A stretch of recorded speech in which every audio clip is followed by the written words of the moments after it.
Hello, and welcome to Working Your Way, the podcast dedicated to exploring the journey of authenticity in the workplace and discovering how to navigate it your way. I'm your host, Sandhya Sudhakar, and today is another episode in our Career Questions series. We're going to tackle the topic of exploring how our pasts influence our present, and we're going to focus on our behavioral patterns at work and diving into the deep-rooted instincts that are driving each and every one of us as humans. Joining me for this conversation is my good friend and Enneagram expert, Erin Baute. Erin is the genius behind the Living the Enneagram Instagram account, but she's so much more than amazing social media content. She's a behaviorist and a business strategist, and she helps people evolve in their personal and professional growth in a more sustainable and effective way by working with the psychology of personality and integrating somatic or body-based practices. If you've ever had challenges changing your behavior or forming new habits, this episode is really for you. We're going to break down the patterns that often keep us stuck, and we're going to talk about ways that you can begin to make meaningful change in how you show up for yourself and others at work. I'm excited to share this insightful conversation with you. Okay, welcome to you, Erin, to Working Your Way. I'm really excited to have you on. I'm really excited to be here and really don't want to mess up. We'll psychoanalyze that in a little bit. We'll break that down. We can unpack it a little bit if that helps. Erin is a very, very, very good friend of mine and a fellow Enneagram practitioner. And so I'm excited to have somebody to talk out some of these ideas that are really big and really conceptual with someone who knows this stuff really well. So I'm super happy to have you. And yeah, we'll work it out. We'll figure out whatever we figure out. I love it. I love it. Thank you for having me and for trusting me to share my nerdiness with your people. I love your nerdiness. So the topic we're going to talk about today is how do our pasts impact how we show up in our careers and in our leadership development? And it's something that I think we're in such a different era of work. I mean, it is all this stuff started with the whole bring your full self to work idea. And while I believe in parts of that, I also believe that it can be a very harmful thing to say, I'm going to bring my full authentic self to the workplace when that workplace is not really accepting of your full self. And I think we can always go a couple steps closer to our authenticity. But the old world says, leave your personal life at the door. Your work self is who you show up as. It's not that personal. We can just check our humanity at the door. And I just don't think that we're in a time where that's possible. I don't necessarily think it was ever possible. I think people just did it and they faked it through maybe as much as they could. And also things are just a lot more complex today. Yeah, I agree with that. And I read something not too long ago that talked about that the sort of origin story of this separation, they believe to have happened in academia. Because if you go back, several hundred years, before the industrial age, when we're all of these, thought leaders of the time were gathering together, they were predominantly wealthy white men.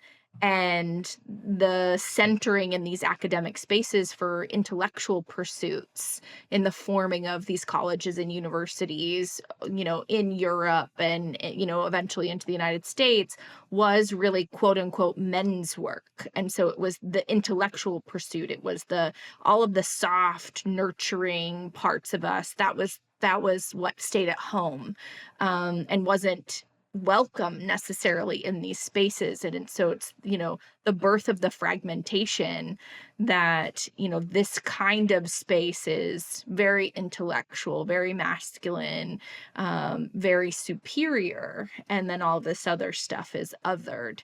And then you fast forward 300 years and it's like we're so conditioned to leave, quote unquote, the softer parts of ourselves at the door, when actually that's, we're just dehumanizing ourselves to show up in spaces because it's unsafe to do anything else. So I don't know how relevant all of that is, but I thought it was really fascinating. Like, oh, that makes sense.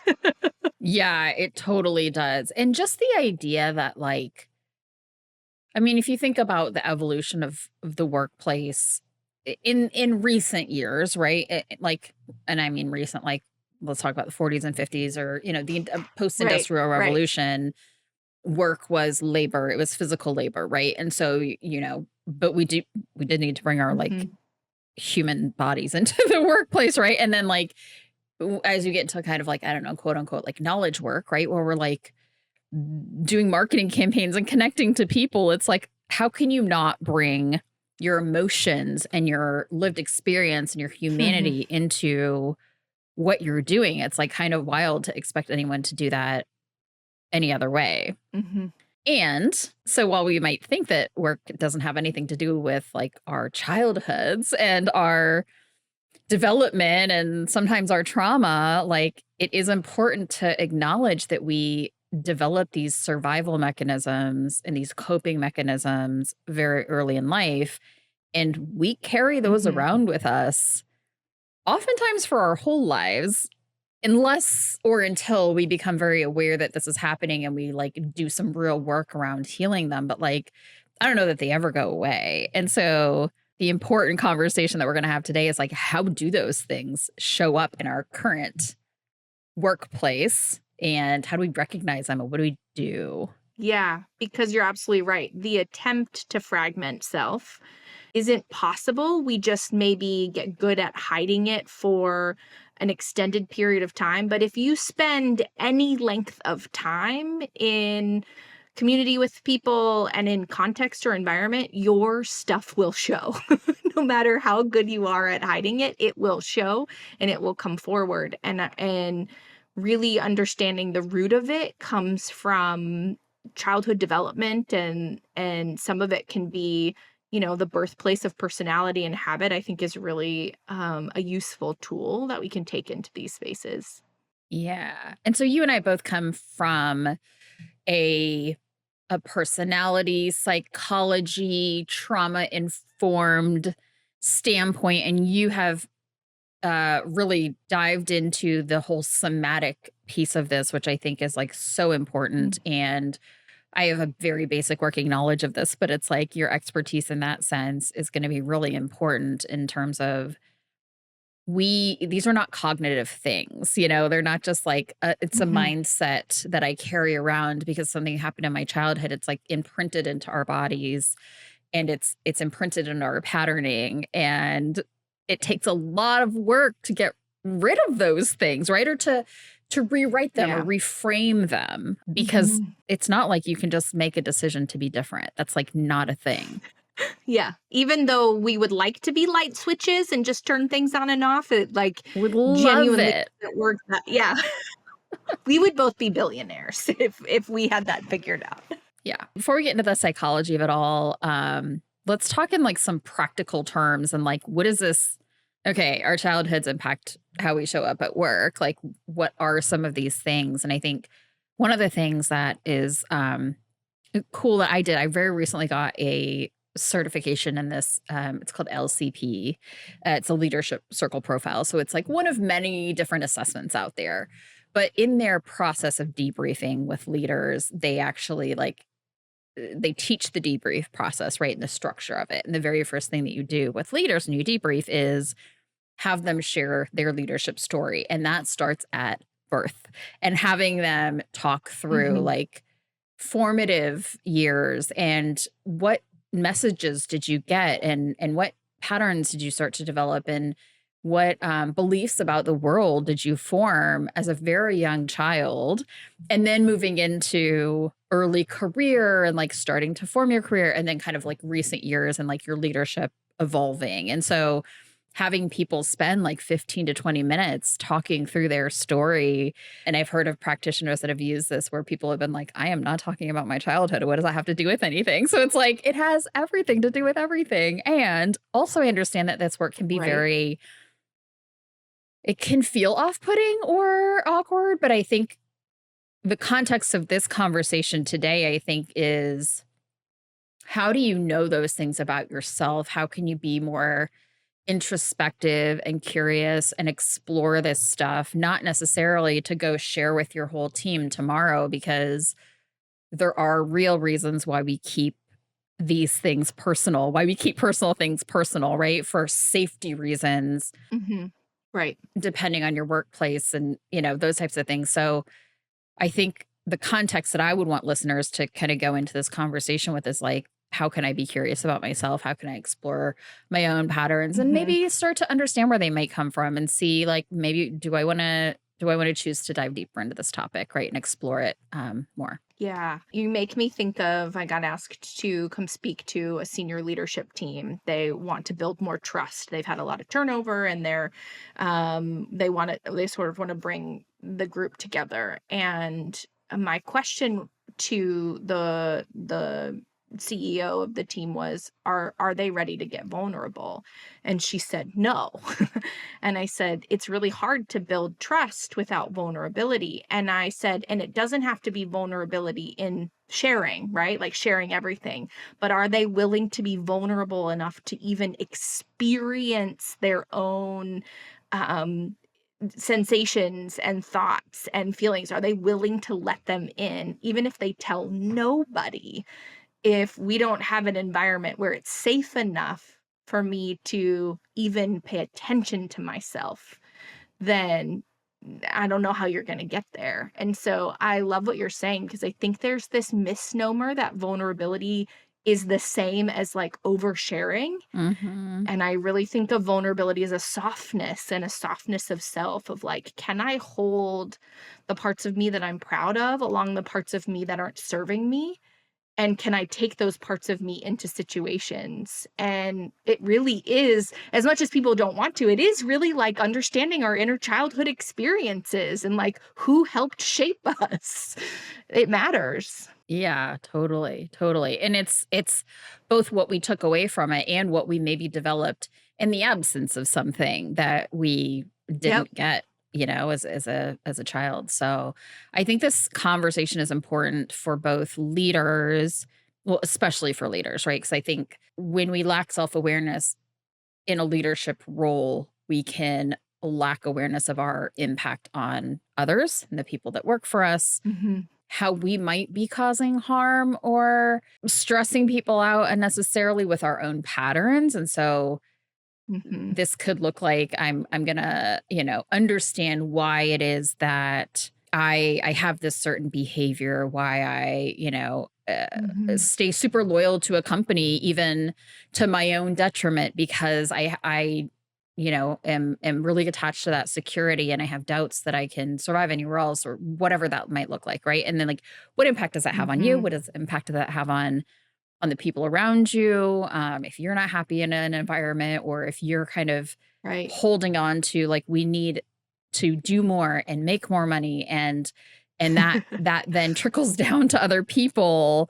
So recognizing what those patterns are and recognizing like, oh, maybe this did come from having food insecurity as a kid. And, so like diving into that stuff and then turning that and saying, Mhm. this is something I do. This is something I'm working on. You don't need to share where it came from with your team or why or how you understood it to be that, but like Mhm. to be able to use it to grow. Yeah. And then from an individual standpoint too, it's like our own well-being. Like what are our Mhm. patterns that we like saying yes to everything that everyone puts on your desk? Like there's probably something pretty deep rooted there that causes that behavior. And so Yep. how can we really explore that and then start to shift it? I love it. I love it. It's all this social sciencey stuff that just makes me so geeky. Yeah, yeah. So As we go through this, you and I can share our perspectives with maybe examples that we've seen in people or things that come up in our own lives. I am an open book. I love to share my dirty laundry on this podcast. And so I will definitely talk a bit about my instinctual stack, which we'll talk about later, and how that impacts me as an entrepreneur. But let's just start with, we're really going to frame this conversation around three core, I guess you could call them survival instincts: Hmm. self-preservation, social, and sexual. So what Hmm. are they? Why are they important? Do you want to start us off? Yeah.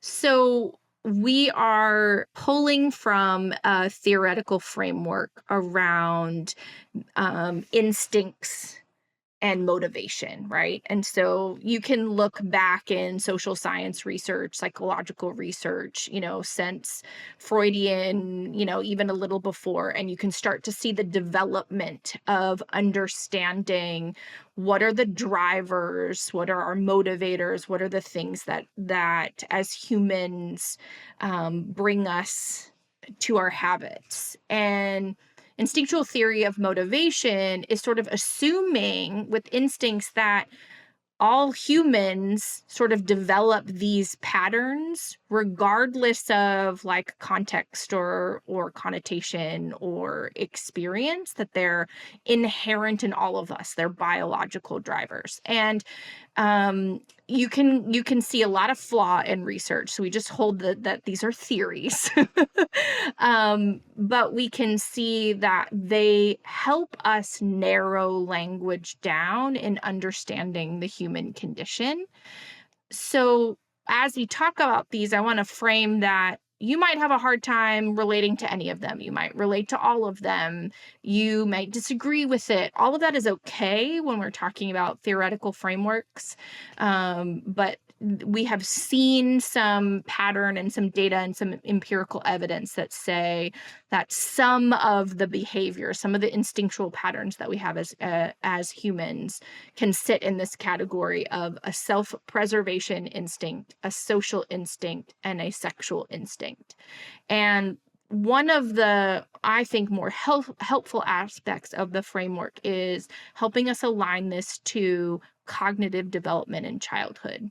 And so my undergraduate degree is in human development. So all of this sort of like really fits for me when we can see that the brain and neuroscience just tells us that as a kid is under the age of 2, and I would say pretty much probably 6 months in utero to under the age of 2, the brain is oriented around the instincts that are rooted in survival. And that's where we would sort of fit that self-preservation category. It's like, what do I need to survive? And so we think about, what do I need to survive in the womb? It's my mother's health. So everything that is happening from 6 months to birth and even during birth to the mother is impacting the quality of my experience of this instinct in utero, right? So personally, I had a very, very tough pregnancy with my daughter. I was very, very ill through the whole thing, and so some of her developmental things, she's got ADHD and autism, she's got sensory. It makes sense that she had a traumatic in utero experience and birth Mhm. experience, that these things have impacts to brain development. And so that self-preservation instinct grows as the child grows, right? So as a baby, it might be suckling, I know that that's an instinct or a driver. It might be crying to get attention or food or to have a diaper changed. It's sleeping, it's the sort of cooing for nurturing. It's the things that drive me to those instincts of survival. But as an 18-month-old or a 2-year-old, it looks a little different, especially in a healthy context, in a context of privilege where that child's, needs are being met. It might look like throwing toys to see if you'll bring them back, or pushing my boundaries and seeing how far I can go. When you say no, I do yes, right? I'm just really understanding the limits of my existence and my boundary. And when things happen to kiddos in this time frame, it can make the search and the need for these self-preservation survival things more in like deeper neural pathways like in the Mhm. brain, where my nervous system has to work harder to get those things met and knows that this is serious and somewhat dangerous, and so can start that sort of imprinting process at a very young age, that I learn habits and behaviors that drive me as an adult to really value the things that lead to my survival. And so this might look like, a controller in an accounting firm over budgeting because I experienced a lot of scarcity as a child. It can look like hoarding of resources and not sharing my knowledge with the team member because I had resource deficiencies as a child. It can look like a lot of things that make it hard to function as an adult in a more collective or collaborative way because I feel unsafe. And so it's a pretty big deal to folks where this gets triggered in all aspects of life. Yeah. And so some of the things, I guess the concepts as we talk about self-preservation, things like how you are caring for your physical body, how you are caring for your resources. So you touched on a couple interpersonal things. The Mhm. intrapersonal would be, how am I exercising? How am I nourishing my Mhm. body? How am I managing my time? How am I building security around the financial Mhm. resources that I have? And so and even home, right? Like that, I mean, Mhm. shelter is a very core Mhm. physical asset Yep. need that we have, resources. And so, what I see or how I think about this is like, how well are you nurturing those resources in your life? And if that's Mhm.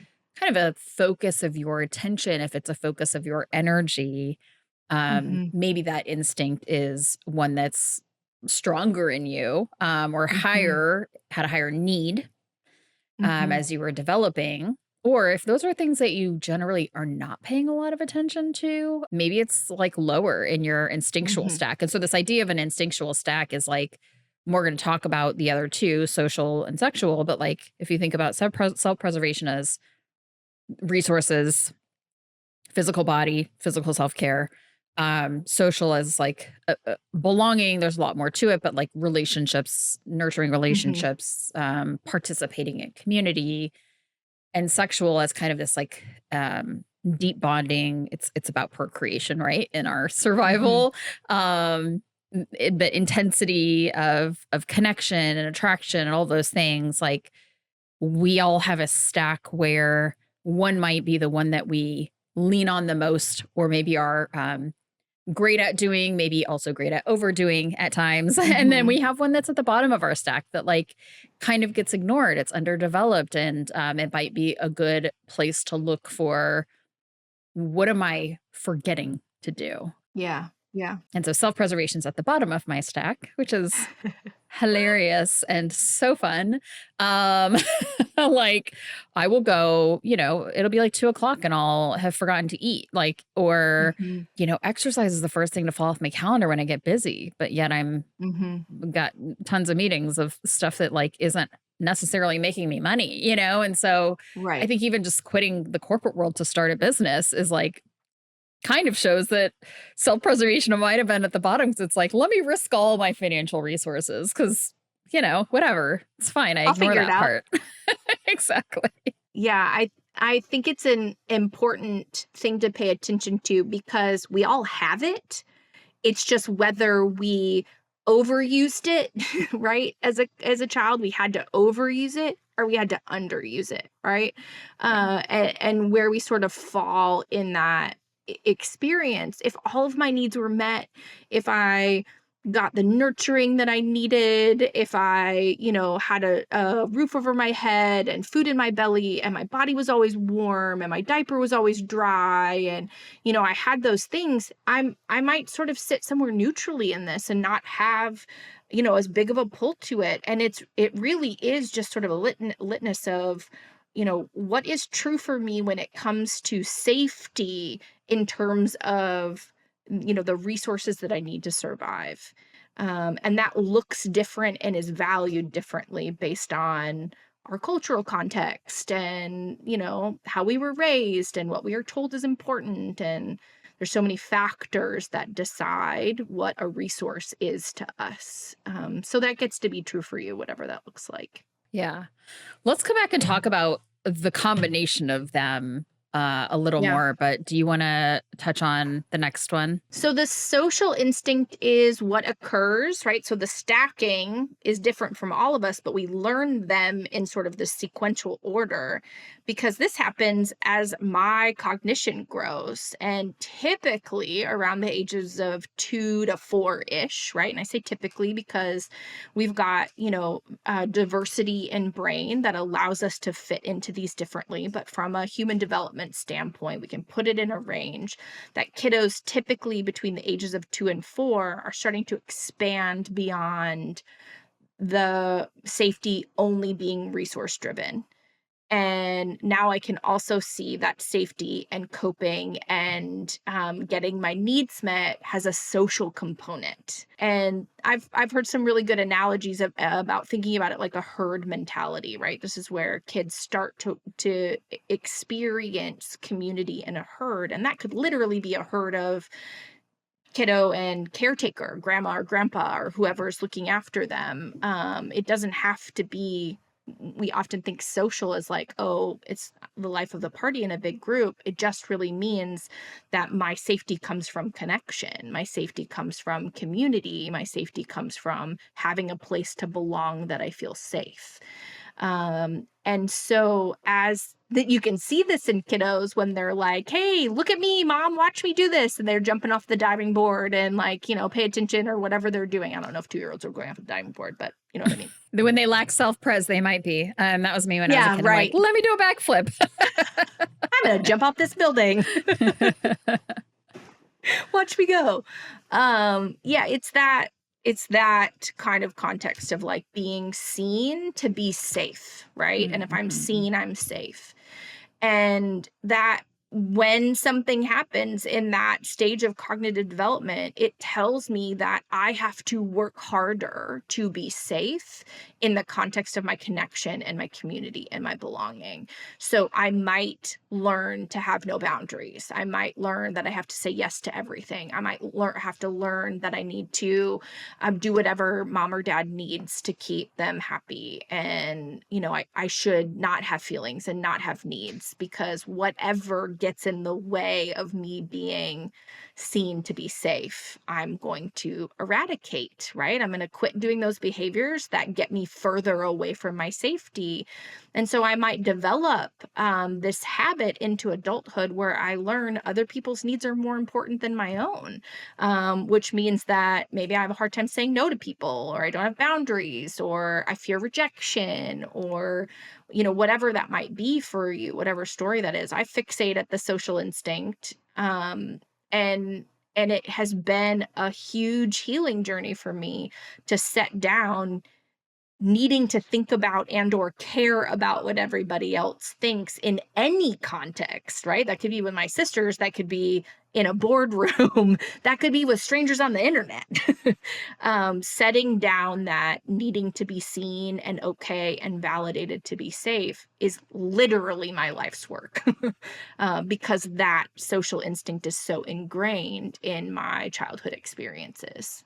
Yeah. One of the things that I've heard is like, so you mentioned, it could be family, like whatever that tribe is, what's your sense of belonging in that space, right? Like, are you seen? Are you acknowledged? It also is the time that, at least in the Western world and America, kids might start to go to preschool. They might start to go to daycare more often, at least are aware of being around other people like them, right, in this community environment, but the socialization, right? And so, social is also kind of my dominant instinct at play. And, this is sure like classic people pleaser stuff, but at the same time, it's like, how do I belong? What do I need to be in order to belong? And I imagine on some level, like I go off to preschool in, my little Indiana town and I'm like, okay, I look different than everyone here. Or I, Right. like whatever it is, right? Or like everything was so safe and warm and cozy at home. And now I'm out in the world and I need to figure out how to Mhm. function here. And so, so much of my story, and anyone that listens to this podcast or knows me personally at all knows that like belonging is such a big part of my story in terms of like wanting to fit in, and not just fit in and blend into the background, but like wanting to earn connection Mhm. to people by whatever it was, performing in school or being somebody that people want to be around or inspiring people or whatever it is. And for me, there's also something about the social instinct that is interesting because it's like the social awareness, right? Like being able to sense, like Mm. to read the room. Like what's going on here? What do people expect? What do they need? What's going on in the room and how do I relate to that in a way that keeps me safe? But also like building and sustaining relationships. And there's a sense of like one of the terms that's used in the work on these instincts is participation. It's like Mhm. participating, being part of something greater, being part of a purpose or a greater good. And if you apply this to a workplace concept, it's like I kind of wonder, people who are like dominant or like higher in the social instinct, are these more often people that are looking for purpose in Mm. their career? Like versus self-pres, if it's like if you're led by self-pres, it's like financial security is going to be the thing you're looking for in your career. And if you're social, like it could be, right? It could be community, it could be culture is more important, it could be purpose is more important than some of those other Mhm. things because it's about Mhm. that connection to the Sure. community as a whole. Yeah. And I think this is where you see a potential for some really healthy leadership attributes, folks who hold the ideas and the opinions of the collective, right? Like I might be able to really hold, okay, what do senior leaders need, but also what do our frontline workers need? Like how am I holding the gap in between? But it can also be really harmful to leadership when I feel unsafe in my belonging because I might sacrifice my purpose or my intention or my integrity to belong. And I might shapeshift in that in each of these levels. And it can be really damaging and really harmful when belonging becomes a priority response in a place that doesn't center belonging, and can really get in the way of the community and collaborative experience. So, just like self-preservation has its limits, and it can sort of hold us back in places and maybe not allow us to take risks when we're triggered in that area. Social can be harmful in the fact that it might not actually be doing anyone any good if I'm trying to do good for everybody without the risk of rejection.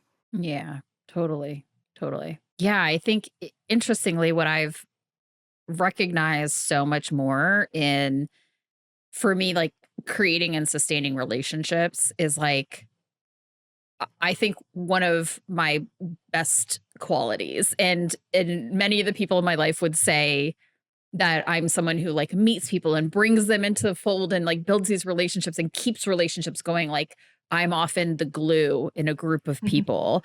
I'm the one who's, kind of keeping everyone together and like having some cadence of like, let's get together, let's do this, let's connect, like that type of thing. Right. And mhm, creating an environment where we connect. And so it's like something that I really love about myself. And when I'm overdoing it, it's like all I'm doing is like building relationships and not paying attention to like my mhm, resourcing, right? And how much time do I have to give away to people that want it, mhm, And so I have found myself recently, especially like anyone who wants to start a business or is thinking about leaving corporate or whatever, right? I have a lot of these people in my life or in my past career and stuff like that. And so people will reach out oftentimes with like, how'd you do it? Whatever, and I'm like, I probably should start figuring out a way to balance this. mhm, Not to say I want to like pull back and be totally stingy with my time. And even if I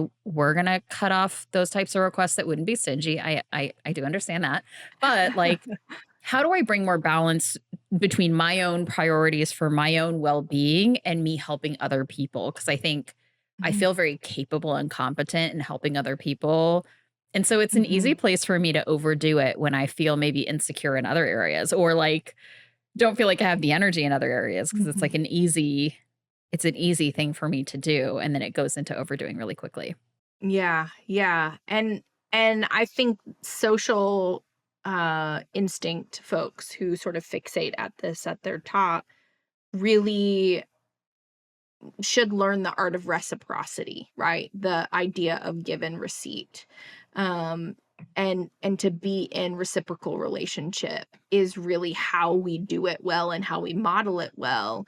And we don't see a lot of that, I think, as women, right? We're sort of conditioned. I think that's why this instinct can go so far so fast for folks who sit in it, and can get so detrimental because it's also culturally conditioned. Right? It might be appropriate in my family context, but then I get into school and high school and college and sports, and it's even perpetuated any even further to be in that sort of caregiver, self-sacrificing kind of role. And so that idea of learning reciprocity and how to hold receipt, whew, that's some work. And this one is so charged with like, I can remember some instances where I have set boundaries around relationships and like had it thrown in my face of like me being selfish or me not like being somebody who supports other women or like whatever, and it's like I Mhm. think it very quickly can turn from I'm going to prioritize my needs to like you're not supporting other people and like Mhm. that's just that's discomfort I have to work through, because I know that Mhm. that's not the truth. Like that's not the reality of Mhm. the situation. And it is about finding that balance. But this one, especially for women, is like a real tough one because it's like, oh, you're going to Yeah. get to the top and then you're not going to give time to people who want to get there, kind of not me, but just in a corporate world, right? Like from a Right. mentorship standpoint, like how, as women, do you start to say no to people who have requests for your time in a way that isn't going to be villainized? Like, Mhm. that's hard. It is hard, especially when the system is gonna keep villainizing because that's how it keeps us giving more, more than we get in return, right? It's a product of, unfortunately, hard, oppressive systems. And so this idea of reciprocity, I think, is how especially folks who sit in that social instinct survive and know where and when to give the preciousness of their time and their gifts, and how to not overdo it. Yeah. And I think there's like such a wide space between reciprocity and recognizing like value of your time and like transactional reciprocity Mhm. of like I'm only going to do this if you give me this, right? Like there's a Right. lot of space in between to play with, but I think sometimes they get conflated way too quickly. Oh, yes. Yeah, I mean, I was talking, a friend introduced me to another person, and she had some questions about the Enneagram, and I was answering them, and I gave her some resources because I'm an educator before I'm anything, so I have tons of resources, and that's really important to me. And so it's just giving what I already have. And toward the end of the conversation, she's like, "What can I do for you? What can I give you?" And it was in that moment of that transactional reciprocity, right? Where like we have to be, that's what's quote unquote equitable or good. And I was like, how about just a new friend?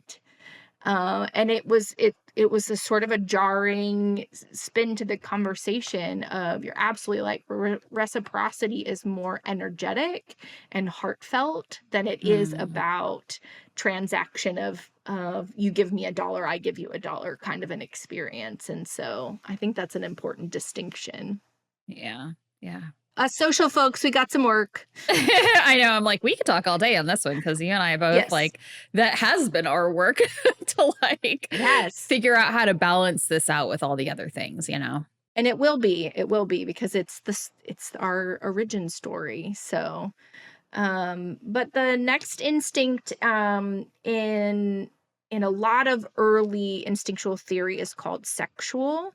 I prefer to use the term relational because the sexual term is very Freudian. It is sort of rooted in the idea that children can be sexualized or have sexual thoughts, and we really know that they're just not there Mhm. cognitively yet. But the Mhm. idea of the motivation is that it's the driving force for, like, deep connection, which does carry the species forward, right? We need that deep, deep connection in order to mate and procreate and have a next generation. But from a childhood perspective, what we really see is this is where kiddos start to narrow their herd down. Like, not it's not everybody that I'm concerned about. It's I start to value preferential connection for safety. And this is where kiddos might prefer mom or grandma over someone else. Might prefer this teacher or this coach or this friend. I start to realize that people make safety happen for me faster or make me feel unsafe faster. And so I get some agency and some choice in this experience, as my brain starts to progress. And so when things happen to me in this phase of cognitive development with my instincts, I learn to meet them with some intensity, right? Like, I am learning to narrow down and give some intensity of connection to a single person. And so I'm learning an energetic difference around intensity. Mhm. And so I think what you can start to see in folks who lead with a relational instinct is that they lead with intensity in their connection. Now, what I don't like is that we assume that that connection is personal. We assume that it's people, right? And so sometimes in Enneagram teachings, we call them one to one, and that assumes that it's like me and you with a person. But we can also see this intensity into a subject or a sport or animal. I mean, like, it doesn't have to just be, especially in a child, right? It doesn't Yeah. just have to be that intensity of connection. And that driver as I age then shows where I give the intensity of my interest or my emotion or my love or, you know, my knowledge, whatever that might look like for me. I am married to a man who fixates at a relational instinct, and my social instinct and his relational instinct did not meld well at the beginning of our relationship because we didn't know how to make each other feel safe. Mhm. Now I've really leaned into the way that he is in the world, and it's really served me in lots of really healthy ways. But at the beginning, it was really triggering for my social instinct because he didn't always see me. He was busy seeing something else, and doing a really good job of making that something else feel like it was the only thing he cared about, probably because he did, you know? And so I think this instinct gets a little muddled because of the language. And so I really like simplifying to think about it's about preference and about using my cognitive ability and my energy to give my me to my preference. Yeah, I hear about like the intensity I think is very important language, right? Like, okay, if you think about at a very basic level, what do we need in order to attract and mate with, a partner and procreate the species? The attraction is there, right? It's the magnetism. And Hmm. this is again, it's not always directed at a potential sexual partner, right? Like it is Hmm. directed at, like you said, another individual or like a subject or a thing. And so that magnetism, that attraction and attracting, it's like how we like merge with someone to get lost in someone else, or even this idea of like edge, the intensity of like experience. Hmm. maybe, I don't know if this is like actually a thing, but like adrenaline junkie kind of stuff too, right? Probably plays into that a little bit. But the term sexual already is like something that, first of all, we don't like to talk about in our culture at all. Certainly not in the workplace, right? Hey, purity culture. Yeah. And so it's like in the workplace, it's an interesting one too, because it's like, and we'll talk about Enneagram here in a second, but like to use Enneagram or to talk about these instincts or their impact on our workplaces, it's like this language is not welcome in the workplace. And Mhm. so talking about it as relational helps there, but I still haven't found a word that I love Mhm. for this instinct anyway, in the first place. Yeah, I do think, like, intensity of and preference, like, start to maybe it's agency. I mean, it is something about the heat of self, Yeah. right? And, like, what I do with that, that is such a more accurate description of what it looks like when we start. Um, and then what it develops into is dependent on all of these other factors that influence it, right? How much trauma I've experienced in my cultural context and the environment I grew up in and all of those things that form my habits. And so in a grown up work context, these are the folks that like might sit around, a brainstorming table with some heat and some passion about what they're talking about. They might be the ones that are quote unquote overly emotional. And when we think about what kinds of emotions are appropriate for men in our culture, okay, that might be anger. What emotions do we try to suppress in women? Oh, that might be like sadness or tenderness. And so when you see a woman cry in a meeting and you see a man yell in a meeting, it's like, oh, we're starting to see some of their intensity. Mhm. And so it can show up for us in those ways. It can also narrow our focus, which can be helpful. Maybe when you're around a bunch of social folks who are like, we got to think about everything, relational folk might come in and say, no, we got to think about these two things. But it might also be detrimental when we're trying to think about people and the complex stories that make up the human experience, and we're trying to narrow it down to fit into a box. So it is just like with every instinct a requirement to pay attention to how is it triggering me and how does that trigger limit my ability to show up as this whole thoughtful person. Yeah. And what's the age range that you typically see from a childhood development standpoint for sexual? Oh, yeah. I forgot about that. Typically between the ages of 4 and 7, right? So you're moving beyond the sort of herd mentality, narrowing down the Yeah. herd. And what we can see in personality psychology is that the formation of our personality happens usually in early adolescence, think like 11 to 13 years.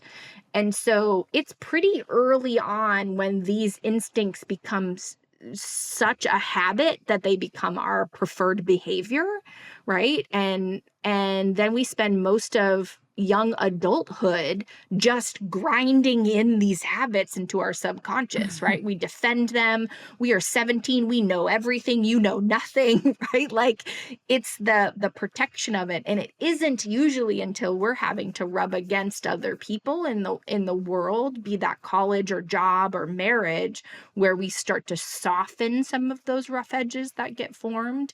And so it is truly like how adults learn, which is in real time. And because our frontal lobe, our cognition isn't fully developed until we're like 24, 25 as women, 27, 28 as men. We're literally in our 30s before we're like actually have all the tools and the resources to unpack everything that just happened. Yeah. So then 30s through the rest of our lives, we're basically unpacking and healing and trying to Yep. undo everything that happened in the first 30 years. Right. So if you're a 35 or 40-year-old new leader, like, yeah, you got to think about your childhood, and yeah, you got to think about your habits and your behaviors and your personality because they are going to show up. Yeah, totally. Sorry, friends. Yeah, exactly. Sorry to burst your bubble, but you're just starting. Right. It is interesting though, because it's like the I said this. I actually forgot that I had said this, and then she repeated it back to me. But I said, to somebody who was quite a bit younger than me, who just had turned 30, I was like, your 20s are for like gathering, learning, like taking things in, like building. Your 30s are for like shedding. And then your 40s are for like finally being you, you know? And so I'm like, oh Mhm. yeah, the 30s are for shedding because it's like all the stuff, all the patterns, all the garbage that we picked up along the way, we get to like drop it. I'm gonna type 7ify your amazing analogy. It feels like for me, my 20s was all about like consumption, the gluttony, right? Like just have all the experiences, do all the things, be just as obnoxious as you can. And then in my 30s, like I went into my cocoon, right? And all the stuff happened in there, all of the transformation. And then the 40s are where you like get pushed back out in the world, but you're all like tender and raw, like building new skin. It's like, I have to start over again. Yeah, totally. I'm like, oh, why is it that at 35 I just realized that I have emotions, like, and I need to like, make space for them. That's how that happened. Um, so these instincts are rooted in us between sometime between like 6 months before we're born and like the time we're 7 years old. They get really cemented in with our personalities and our teens. Bringing the Enneagram into this conversation just very briefly, I was first introduced to this instinctual theory through the Enneagram Mhm. because, and it's one of the lesser talked about elements of the Enneagram, but like there are some schools of thought that say there's not 9 types, there's 27 types. And I don't necessarily say there's 27 distinct types, but there's like 27 different ways that these 9 types Mhm. can show up, right? So you intersect Mhm. the type with the instinct, and it can show up quite differently for different Mhm. individuals. And of course, type already can show up differently for different individuals, but that's one Mhm. big element that plays into it is a type 3 with a self-preservation dominant instinct looks very different than a type 3 with a social dominant instinct, looks very different than a type Mhm. 3 with a sexual dominant instinct. And so it's part of why I think it's important because as we think about typing for the Enneagram, we have to really like pull all these layers off. And this is just Mhm. scratching the surface, right? There's culture, there's, Mm. ingrained beliefs and religion and this family system that we lived in, all these other things that go Right. into how we show up as adults. And so when we type ourselves or work with Mhm. someone on typing, it's like like pulling off these layers and examining them and like Mhm. going to another layer and Mhm. examining them. Okay, is this part of the core motivation of your type or is this just a belief that was really firmly entrenched into you from your parents or a reaction Right. to the way a Right. parent was or the instinct that you had to develop or Yep. didn't develop? Yeah, totally. And I think it's really helpful like when we simplify typing that when we're looking for fixated Enneagram type, that we are looking for the source of our personality construct, right? According to this theoretical model. And so Yeah. we're looking for our 11, 12-year-old self. That's what we're looking for when we name type.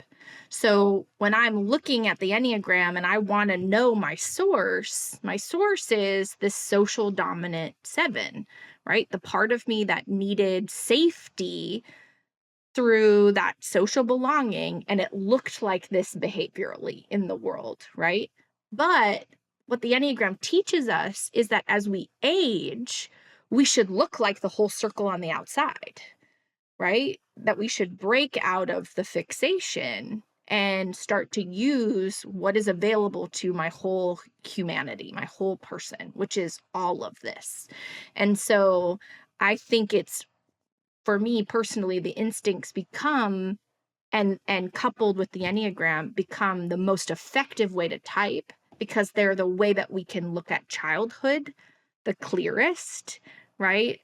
Versus the version of me that you see today, of course, is too messy to fit into that little box, right? Because I have wisdom and age and experience, and I've learned all of these things, not to mention my instinctual stacking has evolved and shifted to sort of change that. And so that I think that has always helped folks that I work with like simplify. Oh, personality is the picture of who I was at a very young age when I didn't know what else to do. It's just my mask and my armor. It's not who I am.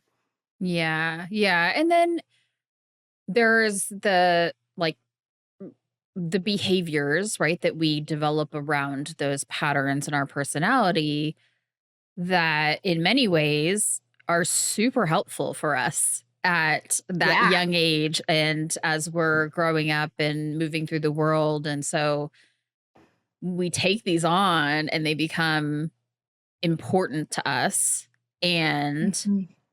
as they get ingrained, they become things that we feel like we have to keep and hold on to, even when those same circumstances don't exist, when we're Right. older and independent and we have resources and we have options and we have safety. Our body still may feel like, no, this worked before. Like, you can't stop doing this. Like, people pleasing worked before, or like going with the interests of the group worked for you really well. Mhm. How dare you think about dropping that now? Like, that's not safe. Yeah, and how somatic it is, how tied to my nervous system and the experiences that I have. And that's why I'm nerdy and love behavior change, because even the most healthy, helpful behaviors can feel like danger or death to a nervous system. And so it's like, I'm not going to change that no matter how smart I think it is. It really has to be a body-based change. But we live in a culture that values the intellect over the body. And so it can be really hard for people to change. And then we sort of feel like it's us when really it's not. It's the approach that we're, going to. And so I think that the sort of entry point for this work for anyone is, where and how do I access my safety? My felt sense of safety and my external sense of safety. And if I don't have that right now, I probably can't do much else until I can, if I can. Yeah. I was having a conversation in a class with a dear friend of mine, and he was like, it was about the instincts, right? We're talking about the instincts right now. And like, he recognized that self preservation is his lowest one. And he's like, Hmm. it's been 3 days and I haven't eaten a proper meal. I've been like existing off of like snacking on dried fruit and nuts and whatever. And he was like getting upset with himself about, I know this stuff. Why am I still doing this? Why haven't I fixed this yet? Why haven't I changed this yet? Right. And I think that's the important note about what does it really mean for these things to be somatic, right? What does this really mean when we say like our body keeps a score, right? And like the things get entrenched Hmm. into us, into our body is you can know it, you can make a different choice, and it's still like a pattern that you fall back into because it's imprinted in you. And so, Yep. what do we do? What do we Yeah. do if we want to change these things? I've really gotten spicy about this lately because there's a lot of people out on the interwebs who like to tell you how to make changes, and it sounds just so easy, right? Like it's, I have a trigger, I have a reaction, and I have a new behavior. Like it's that simple. It's like, okay, but we're forgetting, do I have the resources? Do I have safety? Do I have the accessibility and the knowledge? Like there's so many other things that go into this work. And so I think the most accessible first step for folks is learning to make space. When we think about change, I think we should change that word to manage. My job is to manage my instincts or manage my personality or manage my triggers or my reactivity. I will not fix them or alleviate them, or they are a part of me. And so what can I do to manage them? And I think the very first thing is giving yourself a little time and space around them occurring, right? And so for some folks that might be thought habits. It might be, I'm allowed to be triggered. I'm allowed to be upset right now. I'm allowed to bring my feelings into this.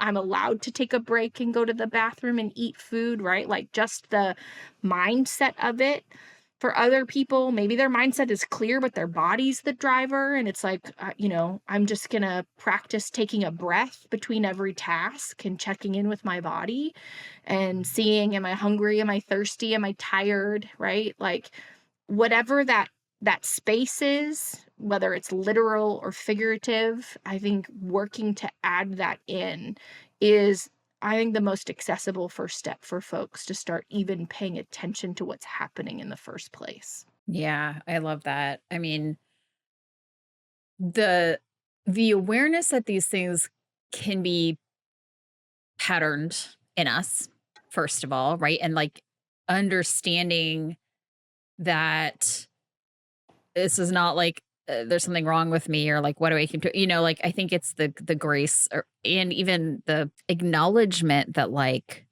there are forces greater than you at work here, Right. and like Right. okay, take a breath. It's like this isn't you're not the problem, right? And then we get to take responsibility for it. And so how do we start to Yeah. notice, allow, like you said, kind of changing the thought patterns around it? And what does a successful shifting of a pattern look like? And Mhm. what does that look like over time? I think it's a really great question. I'll think of a personal example, or if you have one that you want me to break down. Me having a million meetings on my calendar with anybody who wants advice. Okay. So we see the pattern of some personality types use time as a way to build safety, right? And maybe you're using time for connection as a way in that type 3 construct. And please correct me if the things I am assuming do not match for you. But the possibility could be like, I'm going to fill up all my time with connection because it makes me feel validated and seen and known and loved and good. And so if I do all of these things, I get the accomplishment hit, the recharge that I need, and I get the connection that I need. And I just feel really good in my work.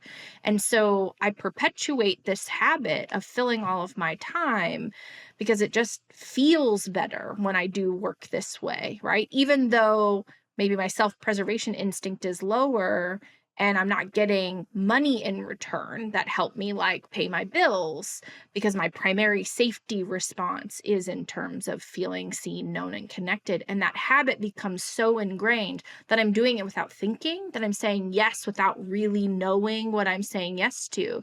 And then it's in retrospect, because we're humans and we learn backwards. It's in retrospect where we're like, gosh, I don't have any time. I'm not taking care of myself. I'm not exercising. I'm not doing these things. Why do I keep doing this to myself? And then I go to these external things like I need to do better time management and I need to like have a better planner or like whatever thing, when in reality, it is slowing down and starting that process of paying attention to my body to say, why don't I feel seen, known, and loved in this moment? Right? And what do I need to do to help that seen, known, and loved experience? The challenge with this work is to do it well, to shift from this pattern of filling up my schedule and making all of these connections and feeling really good to getting to a schedule that leaves more room for, financial productivity could take a year to shift, right? This is not small work. It is going from the couch to running a marathon. But we live in such an intellectual culture that says, well, just because I know that that's the problem, that should be enough. And what we really have to do is we have to change it in 3 aspects of our lives, right? We have to address the emotional behavior, we have to address the thought behavior, and we have to address the nervous system or somatic behavior. And each of those things take a rewiring and a new habit all the way around it to shift the whole thing. And so it's long-term work. It is life work, but we are conditioned to believe that things should happen faster and yesterday. And so it goes back to paying attention to the thing that feels the most accessible, right? It might be the noticing. Okay, I noticed that I do it. Okay, so I'm going to do a check-in once a month and put it on my calendar because I'm paying attention to it, and I'm gonna learn backwards and make the change and change the thought and make the plan and do the intellectual stuff. And then I might start adding, breaks in between all of them. So I'm practicing doing less and not filling my time. And then maybe in another quarter, it's like I cut them in half, or, right? It's this slow step to it. But I have to address my feelings, my thoughts, and my nervous system in order to get all the way to the other side of it.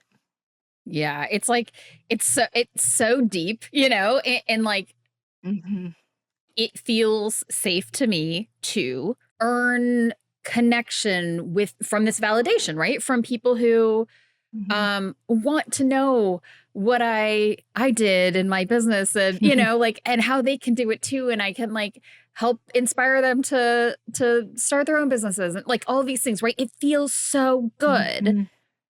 And it's not creating safety for me, because the safety I need to be creating is consistency in my income. And so actual safety looks different than what my body is perceiving safety to be, right? And so that's where, like, Right. I mean, I'm saying right to you, this stuff, but Preach on. Yeah, but it is like, it's like our bodies have this way of creating a false security for ourselves, or a false safety for That's right. ourselves, by leaning on the patterns and the behaviors that we've used for a long time to actually get that safety. And so the idea becomes, how do I see reality a little bit differently now? What does safety actually look like?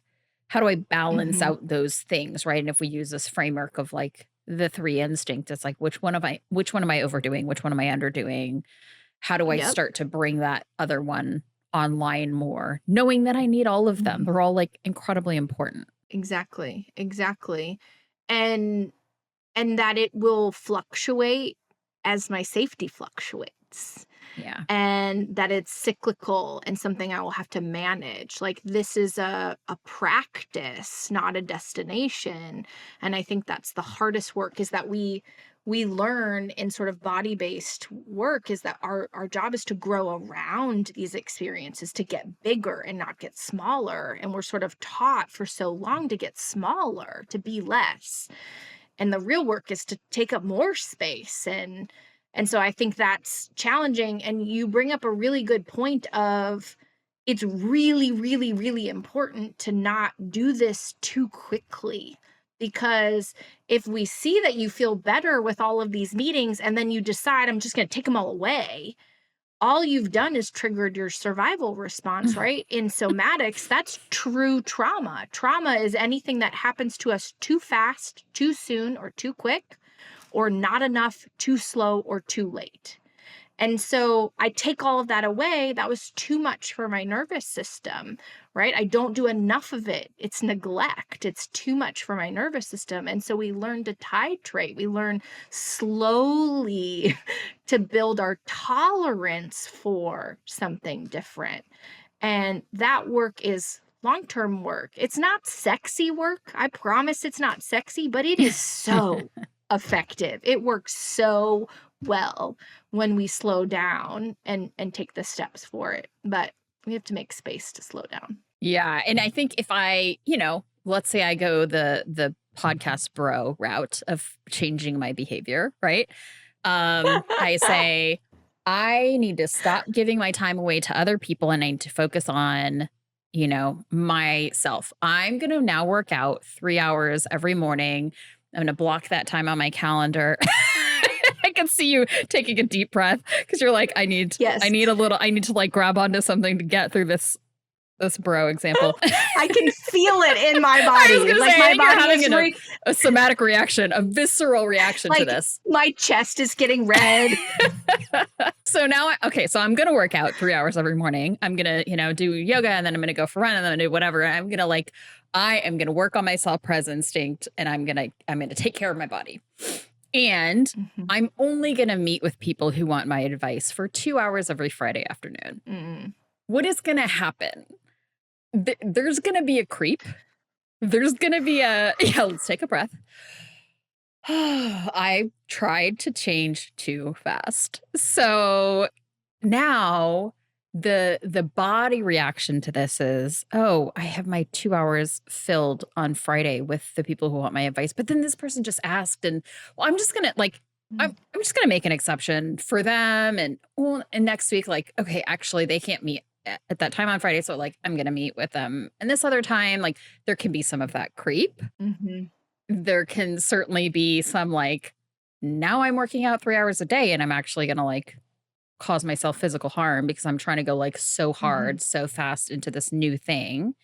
And then I'm sitting around the rest of the day feeling insecure and like freaking out because I'm like, there's nothing to validate me. And it's like Mhm. you pulled it too fast, you know? And now I'm Yep. spiraling because I'm like, well, what do I even do right now Yeah. to start to make more money? Like, I don't know. I don't feel capable. I don't know if I know the Yeah. answers, you know? And I think you can start to see here how the Enneagram can really inform some predictable behavior, right? So a type 4 who, just rips off the band-aid and cancels all the calls and goes and, schedules the 3-hour gym session and then wakes up in the morning because they're on their period and they don't feel good and they don't go, man, might go into a deep shame spiral. I'm terrible. I look at like, of course this happened, and would go really depths into some self-harming thoughts of like, I'm not good. Whereas you might get a type 1 who like pushes through and ignores their body and their needs and uses criticism and a critical voice and those old, stories and voices in their head to go well beyond their capacity. And you can start to see how that human experience gets really, really nuanced. And ultimately, when we do something too fast, too soon, too quick, or not enough, too slow, or too late, we're essentially participating in self harming behaviors. We are hurting ourselves. And yet, it is celebrated in our culture when we use harm as a motivation tool. And so that's some of the work that we have to do to liberate ourselves from these oppressive systems so that we can show up in ways that are slower and softer so that we can do this long-term work. There we go. I mean, It's a word. that's the thing. It is a word. And like, to use your couch to marathon analogy, right? Like in many places in our life, we know that it doesn't happen like that, right? You don't get hop off the couch and run a marathon on Sunday. I don't, like decide I want to start a business and expect that I'm making $1 million a year tomorrow. Like we know Mhm. that this isn't the case, but when it comes to like, I'm just going to mind over matter, choose a different way to behave, and like I can go Mhm. hard, right out of the bat. Like there's something different about it that we just like forget. We lose all our goddamn sense. And like we just, That's right. What she said. we expect it to happen and then we beat ourselves up when it doesn't happen that way. And we can't execute this new plan perfectly. Because all the podcast bros and wellness gurus have co-opted behavior change to be this thing that is light switched, Yeah. right? And it's just not. The human condition is slow and steady and methodical, and that's what sticks. Yeah. So some of us have to speed up, some of us have to slow down. Yes, that's true. And staying in the pattern can also be harmful in other ways, right? Like staying in that Mhm. pattern and leaning into it and continuing to overdo in the place where you feel the safest and underdo in the place that Mhm. feels most uncomfortable or like least capable Yeah. is also not the way. So, Mhm. do you have any like, I don't know, indicators or ways that somebody might be able to identify this thing might be deeper rooted than Mhm. just like making a choice to buy a different brand of crackers? Like, like how do Mhm. you know when you need to kind of like get into your body or like making kind of having this deeper insight to make a bigger shift? Mhm. I think it starts with slowing down. And when I mean slowing down, I don't mean like physically slowing down. I think slowing down the process from like thought trigger to action, right? Like just making a little more room to pay attention. And some of us don't do that at all, right? We don't pay attention. We just sort of move through life. And so, By some of us, do you mean you and I? yeah, yes, yes. And I would say every human in my household. Because we are Most the of us, collective. yeah. We are the collection of our community nervous systems. So in my house, there are 5 people here, and we are all collectively regulating each other. So when you have a kid who has an anxiety disorder, and I've got a counterphobic 6 as a husband, you've got some urgency energy coupled with my type 7 energy. Wow, we're sort of like churning up here, and you can sort of feel it in our household at all times. No wonder my dog is on Prozac, right? Like it's just, we're like all up here. And so it becomes each of us as individuals, whether that's in a work context or a family context or a friend context, to pay attention to where we are as an individual. And so sometimes we have to physically jar the body. And one of my favorite recommendations is to move something on your physical sense of self, right? Like if you always wear a ring on a finger, just moving it to the other finger. I remember when I first started my consciousness practice, I was newly married, and I started wearing my wedding ring on my right hand. And man, that messed me up because it's supposed to be on my left hand. And so I didn't notice the ring on my right hand as much as I noticed the absence of the ring on my left hand.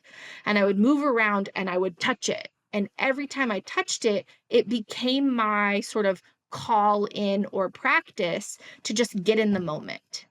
Okay, what am I feeling right now? Wow, I can feel my urgency. I can feel that I'm kind of sweaty as I'm moving quickly in the hallway to get to the next meeting, and it's like, oh, I'm just going to take a breath and walk a little slower. Like it is literally that simple and that straightforward to just get in the moment more. And then as you get in the moment more, eventually, it's not going to happen right away, but eventually you start to collect data. Oh, wow, I'm rushing around all the time. Why am I rushing around? Oh, because I'm afraid I'm going to get in trouble because I'm constantly worried about being rejected, right? That comes with time and the collection of data. Because remember, we're running a marathon. That's like mile 5. And then, at mile 10 or 11 or 12, I can start to reframe or manage those sensations or those thoughts. But I have to have them first. I have to experience them first in order for me to decide to do something different. I think the most accessible regulatory tool available to us is our breath. And it doesn't have to be 20 minutes of meditation on the floor in a quiet room. It literally can just be feet on the ground. I'm going to go to the next thing. Okay, I got this. Like it can be that simple to just breathe all the way down into your body and let it all the way up, just fill up. I think we overcomplicate it so much that it gets hard to just start. Yeah, I love that. I think the breath is a great one. And even like taking a moment a couple times throughout your day to just stop and breathe, like maybe a next step could be like noticing what are the thought patterns that are going on in your head? What are the emotional patterns that are going on like in your heart? What are the sensations that are happening in your body? Like, Yep. don't do all 3. You don't have to do them every day perfectly. Like any of that, just pause to notice. It gets you out of the autopilot enough to then start to let some information in. Yep. It's like when we decide I'm going to buy a white SUV, right? And I start looking at Ford Focuses or whatever. And all of a sudden, everybody drives a white Ford Focus. Or I don't even think that's an SUV, but you know what I mean. Right. I wasn't going to say it, but you get it. You know. Yes. You get my point. Poorly executed. That's the exact same thing we're doing here. It's just deciding to pay attention to something. And that's that first choice, but choice comes from a place of safety. And so, am I safe enough in this context to pay attention? I might not be. I might not be. Okay, so then we don't do that, and that's called harm reduction. That is Hmm. keeping us safe in a world that isn't inherently safe for everybody. And so then I wait to do it in my safe places, and that is okay too. Yeah. Love that. I think that's a great note to start to wrap us up on. Any last thoughts, takeaways, and then let's talk about resources where Mhm. people can kind of like learn more, explore more. But any last closing thoughts? I heard this in my last somatic training that our work is to go as fast as the slowest parts of ourselves. Mm, And I really liked that. yeah, I like that a lot too. Okay, what is the slowest part of myself? I have recognized through now, I don't know, 6 years of working with the Enneagram and just general like much deeper dives into my own, personal development Mhm. is I can live from like here up a lot of the Mm. time. And for people who are not on the video and just audio, like I'm talking about like my chest up to my head and like everything Mhm. below that. I forget Mhm. it's there. like like being Yeah. in my body, like noticing visceral like sensations, what I'm feeling chemically that's going on in my body. Like it's something that I have not cultivated, like I think I've probably lived Mhm. just from like my eyeballs up for a lot of my life because it's like compartmentalize emotions, just think, just do, just keep moving, think, keep thinking. Mhm. Now I'm working on my emotions, but like the body is the last part that's like coming online of like, what are my instincts telling me, And so I would say that's the slowest part of me at this point, Yeah. literally and figuratively since I hurt myself. But Yeah, and pain, man, it'll slow you down. yeah. Yeah, exactly. And then it'll give you a wake up call when you need it. But yeah. So, resources that you think are helpful to, I don't know, explore this more. And I think I would also, Mhm. in the context of the conversation, I would urge anyone who wants to explore this to like just remember, like, you don't need to go read 8 books about this and figure it out. And like, just get curious. So even if you do Mhm. nothing other than get curious and like have those couple moments just to pause and slow down or change up something that's on autopilot to trigger you to maybe not be in autopilot in Mhm. other areas, that's more than enough. And Yeah. if we need to satisfy someone's Yeah. brains, what what would you suggest? Well, I think you're right on. Like, my initial thought was turn everything off. Like, quit going to Instagram for these answers and your podcast feeds. Although, please listen to this podcast because it's Except for amazing, mine. except for this one. But, like, in terms of the exploration of self, you have all the information. You have to just listen to it. And if you aren't listening to it, how can you learn it?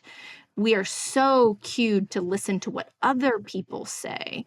And it's really in doing this particular work, listening to ourselves. And then once we listen to ourselves, there's some great stuff out there to do something with it, right? But that's mile like 11 or 12.